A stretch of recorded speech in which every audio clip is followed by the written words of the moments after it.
with you, you stupid fool. Did you really think you gonna hit me? Huh? Bow, bow, bam! Over.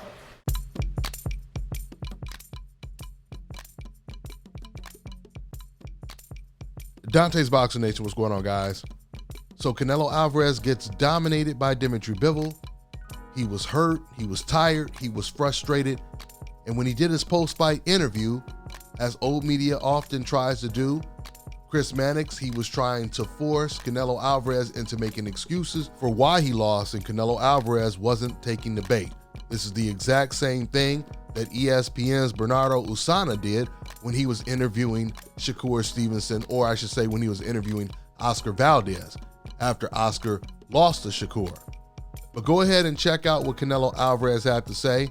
He's saying that he wants a rematch. I truly don't believe he'll have that much of a chance in a rematch. He might even get hurt even worse in a rematch, so it'll be interesting if Canelo even follows up and takes the rematch, because losing 2 times in a row to Dimitri Bivol, it could really, really be damaging to his career. Check this out, guys. Well, we'll turn quickly to Canelo Alvarez. Canelo, you've won a lot of close decisions before. Did you feel you did enough to win this fight? No, la verdad es que es un gran campeón. En el boxeo se gana y se pierde. Me tocó perder, no voy a dar excusas. Yo sentí que gané, hice lo suficiente para ganar, pero así es el boxeo. Así es el boxeo. Le tocó ganar y hay que aceptarlo. You have to accept it, it's boxing. To be honest, he's a great champion. Sometimes in boxing, you win and lose. I'm not going to give any excuses. I lost today and he won. What made him so difficult? No, que él es un buen peleador, entra, sale. Sentí mucho su peso también. Entra, sale, es un buen peleador. No lo puedes conectar tan fácil. Es un gran peleador, pero creo, como te dije, hizo una gran pelea y al final de cuentas la gente es la que gana. Yeah, so he's a really good fighter. He's a fighter that comes in and goes out. I also felt his power, but I think it was a good fight. You know, it was a good victory for him. Do you feel like you fought a big, real light heavyweight and maybe the weight was an issue for you? No, obviamente sentí el peso, pero no fue ninguna excusa. Ninguna excusa, es un gran peleador y, como digo, es lo que es y se gana y se pierde, es un deporte así. Hay que aceptarlo tal cual. No, you know, I did feel his power, but, you know, no excuses. I think that's what happens in the sport of boxing. You win or lose, that's sport, and that's what happened. You're a very smart fighter during your fights. You usually have a plan B or a plan C. Why was nothing working against him? Es un gran peleador, traté de hacer muchas cosas, pero es un gran peleador que entra y sale, sabe utilizar muy bien su distancia y como te digo, yo creo que hice lo suficiente para ganar, pero así es esto. Yeah, so he's a great fighter. He comes ins and out. He really manages his distance really well. I felt like maybe did enough to win the fight, but that's boxing. You have a rematch clause. Do you want to do this again? Claro que sí, esto no se queda así. Yeah, of course I do. This doesn't end like this. Okay, so Canelo Alvarez, he gives Dimitri Bivol high praise. He said he was great at managing distance. He said he felt his power. Yeah, there were no excuses. There could not be any excuses. Like I've already told you before, this was going to be a nightmare for Canelo in terms of style. And this is the reason why. This further highlights why Canelo Alvarez was fighting opponents like Caleb Plant, Smith, Saunders. But it's really interesting to see where Canelo goes from here, because now that he suffered a second loss on his record, you know, a lot of fighters, once they start losing more, they feel they really have nothing to lose. And sometimes that will prompt them to take on tougher challenges that they wouldn't have took before. They feel, look, man, I am not considered the best. I'm not even considered pound for pound one of the best anymore. So what do I have to lose if I get in the ring with Andre, with David Benavidez, with Charlo? You know, I mean, either way, Canelo Alvarez is pretty much screwed, because if he cherry picks for the rest of his career, he will end up becoming irrelevant. If he tries to challenge himself against other dangerous opponents, then Canelo Alvarez risks losing even more and possibly even getting knocked out eventually. I personally don't see too many fights that Canelo Alvarez has a guarantee of winning. Only ones I can think of is, of course, him going up and fighting against Makabu, who no one has ever heard of. The guy, he's been knocked out twice. He has no skill at all. He has no chin. He has no defense. So that would definitely be one of the guaranteed wins for Canelo Alvarez. And then you have fighters like John Ryder.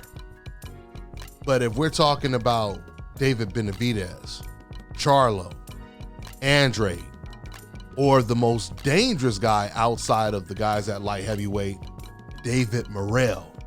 I've already told you guys, out of everyone, I feel David Morrell is the only fighter that beats Canelo Alvarez hands down, in my opinion.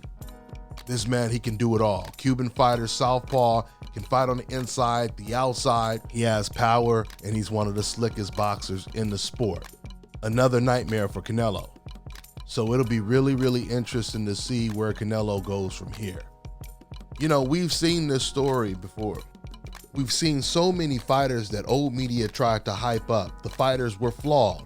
They weren't the best boxers. They would get exposed against lesser opponents, but then come back and knock them out, right? And then everyone would forget how bad they looked in that fight before they knocked the opponent out.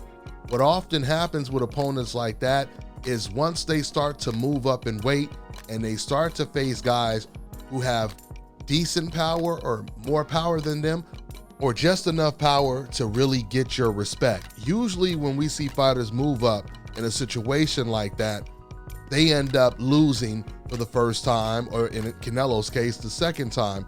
Why?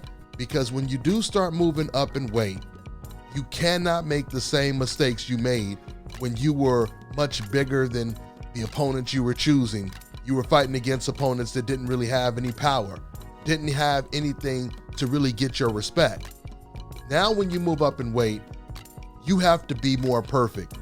And that's the reason why Floyd Mayweather was so successful moving up 5 weight classes, because his defense was impeccable. But if you guys remember when Nonito Donaire, when he moved up in weight, remember, HBO was the one that started it, Jim Lampley. They were calling Donaire pound for pound #2, the best fighter in the world, after he had got this impressive knockout win on HBO. They had him #2 right behind Manny Pacquiao, right? And then you have Chocolatito Gonzalez, who once again, old media was calling him pound for pound the best fighter in the world before he really had any type of accomplishments. They were already saying he was greater than Andre Ward, et cetera, et cetera. And what happened to both of those guys is the same thing that happened to Canelo. They start moving up in weight. And just like Canelo, when Roman Gonzalez and Donaire, when they were at the smaller weight classes, they were always the one that had the size and the power advantage.